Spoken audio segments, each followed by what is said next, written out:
이 대기권에 진입을 하고 나서 이게 굉장히 빠른 속도로 내려와요. 그렇죠. 그게 속도가 마하 33. 이거는 음속 소리가 가는 그 속도의 33배라는 이야기입니다. 예. 그 속도로 내려오게 되니까는 이 4명의 우주 비행사가 여기 타고 있었는데 아르테미스 이후에 자기 몸무게의 한 3.5배 되는 또는 4배 정도 되는 중력을 견뎌야 돼요. 네. 그러다가 또 하강을 하면서 좀 잠깐 동안 한 6분 동안 통신이 두절됐는데 통신 두절된 이유가 이게 속도가 너무 빠르니까 플라스마라고 해서 이게 사실상 기체 상태가 돼버리는 거예요. 네. 그래서 그런 과정도 다 거쳐서 다시 이제 통신이 재개가 됐고 이제 저 낙하산 있지 않습니까?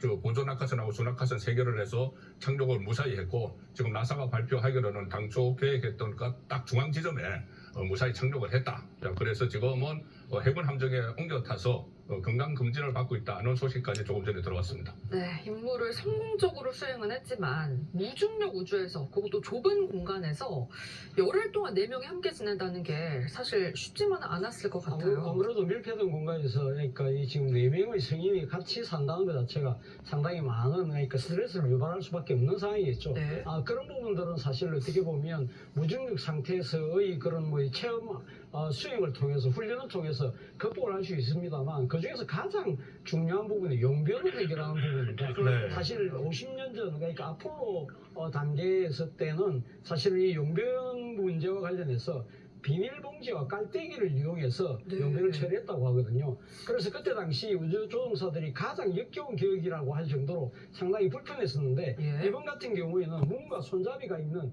제법 그럴듯한 화장실이 만들어졌다고 그래요. 네. 네. 그렇기 때문에 이 지금 배설물을 그러니까 처리를 어떤 식으로 하냐면 공기로 해서 빨아들이는 그 흡입식 방식인데 대변은 밀봉을 하고 소변은 우주로 내보내는 방식이라고 합니다.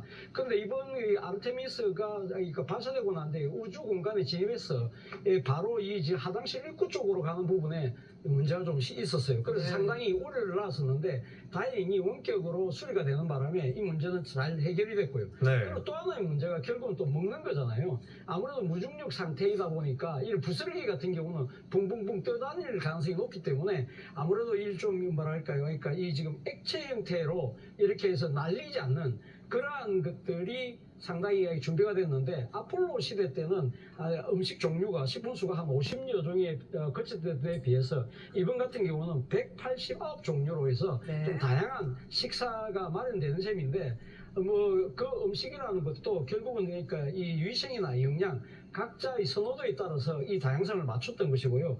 이 아무래도 부스러기가 없고 약간은 액체 형태로 되는 그러니까 이 지금 부스러기가 없고 좀 다른 음식을 말아서 먹을 수 있는 또띠아 형태가 상당히 인기를 끌었다고 합니다. 네, 이 아르테미스 2호의 임무를 무사히 마친 우주 비행사들 사실상 열흘 만에 이 땅을 밟게 되는 건데요.